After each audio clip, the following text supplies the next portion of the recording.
Good morning student.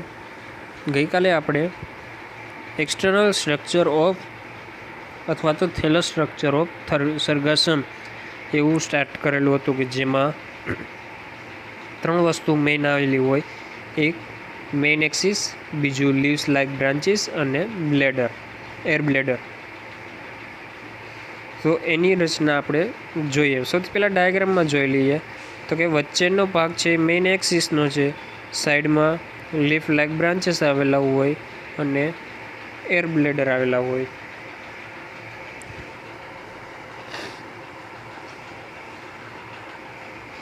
તો એની રચના કઈ રીતના આવેલી છે એ જોઈએ.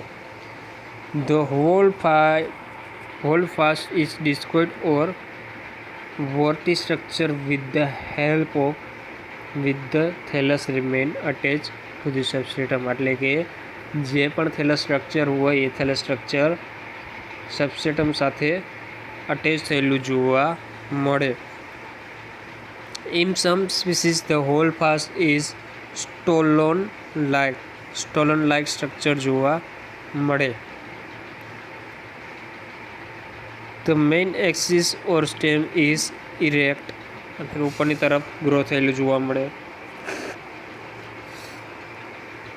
Cylindrical or flatted, varying height from 15 to 25 centimetre. એટલે કે જે મેઇન સ્ટેમ હોય એની હાઇટ 15 થી 25 સેન્ટીમીટર જેટલી જોવા મળશે.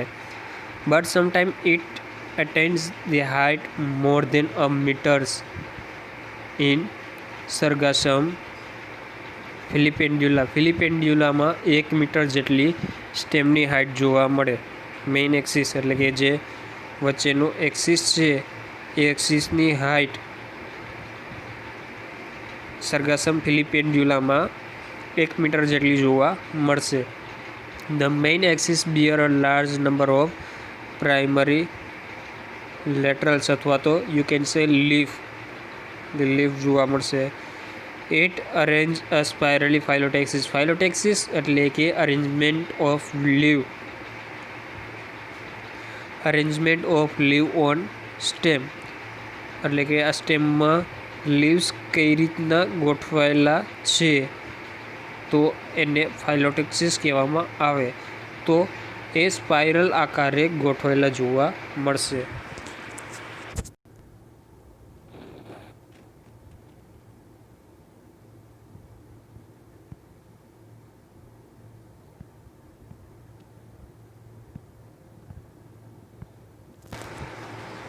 The primary lateral has unlimited growth, hence they also called long shoot.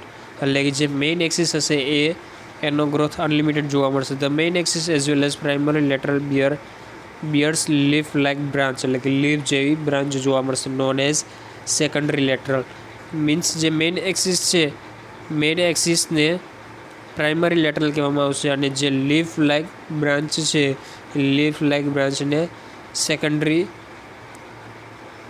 લેટરલ્સ કહેવામાં આવશે. ધ લીવ્સ આર ફ્લેટ એટલે કે ચપટા, સિમ્પલ વિથ ડિસ્ટિંક્ટ મિડરીપ. વચ્ચે મિડરીપ જોવા મળશે. વેન આવેલી હશે. Sometime it midrib absent in Sargassum એન્ડ્રીવમાં મિડરીપ એબસન્ટ જોવા મળશે. The margin of leaves as serrate. અલગ અલગ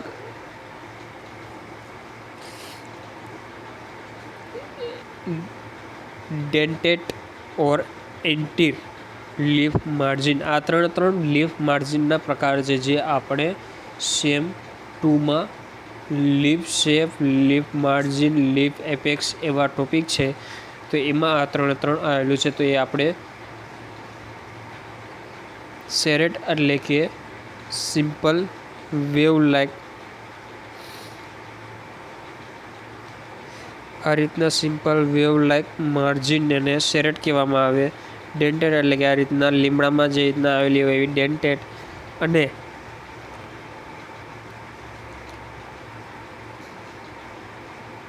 ઓર એન્ટીર એટલે કે લીસી. સિમ્પલ આ રીતના લીફ માર્જિન આવેલા હોય તો એને એન્ટીર લીફ માર્જિન કહેવામાં આવે. બીજી છે ઇડેન્ટેડ, અને જો વેવ આકારનું જોવા મળે તો સેરેટ. તો આ રીતના 3 લીફ માર્જિનના પ્રકાર છે. On the both surface of leave small pore known as ostiole, એટલે કે લીફમાં ખાડા જેવો ભાગ આવેલો હોય જેને ઓસ્ટિયોલ કહેવામાં આવે. જે ઇન્ટરનલ સ્ટ્રક્ચર વખતે ઓસ્ટિયોલની રચના આપણે વધારે ડીપમાં ભણીશું આગળના ટોપિકમાં. Are present the Por open A small flask shape sterile cultivated, જેને ક્રિપ્ટોસ્ટોમાટા કહેવામાં આવે ઓર સ્ટરાઇલ કન્સેપ્ટેકલ કહેવામાં આવે. પણ મેન આપણે શબ્દ વપરાવવામાં આવશે કન્સેપ્ટેકલ્સ, જેનો આપણે ઇન્ટરનલ સ્ટ્રક્ચર ઓફ લીવ અને એઝ વેલ એઝ સેક્સ્યુઅલ રિપ્રોડક્શનમાં પણ એનો અભ્યાસ કરશું. The leaves present in the lower part of primary lateral bear rudimentary axillary branch. Axillary branch એટલે કે ટોપની બ્રાન્ચ એની હેઠળના ભાગે પ્રાઇમરી લેટરલ જોવામાં આવશે. Those present in the upper portion have axillary branch system. આ પ્રકારની એટલે કે axillary branch with leaves primary lateral એટલે કે એક્સિસ આખી સિસ્ટમને એક્ઝિલરી બ્રાન્ચ સિસ્ટમ કહેવામાં આવે.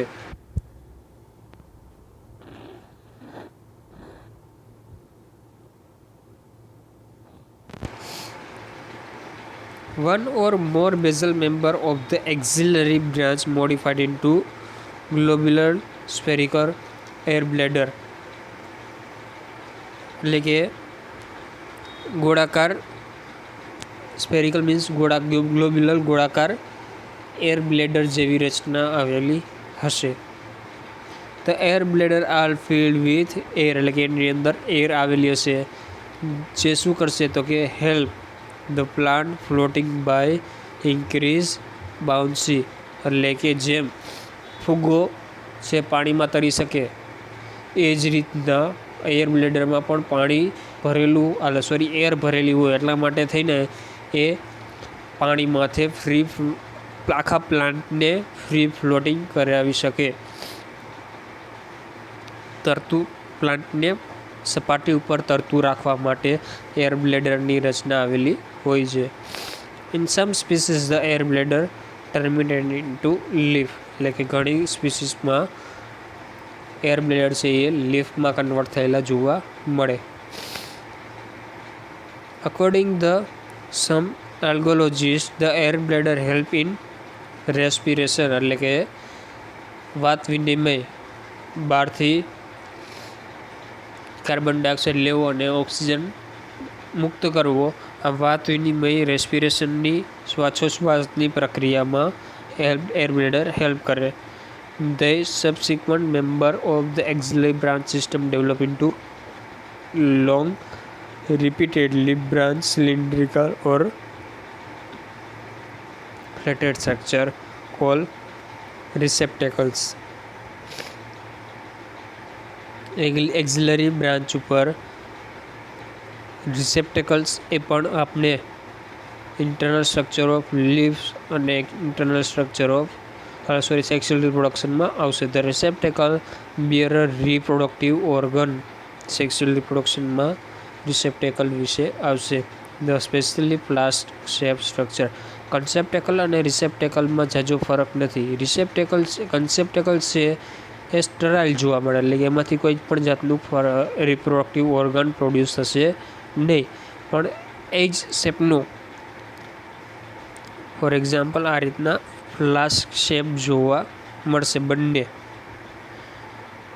એક છે કન્સેપ્ટેકલ્સ, જેમાં કોઈ પણ જાતનું રિપ્રોડક્ટિવ ઓર્ગન પ્રોડ્યુસ થશે નહીં, જ્યારે આ રિસેપ્ટેકલ્સ છે એ ફર્ટાઇલ હોવાના કારણે એમાં રિપ્રોડક્ટિવ ઓર્ગન ડેવલપ થયેલું જોવા મળશે. બસ આ જ ડિફરન્સ રિસેપ્ટેકલ એન્ડ કન્સેપ્ટેકલ છે.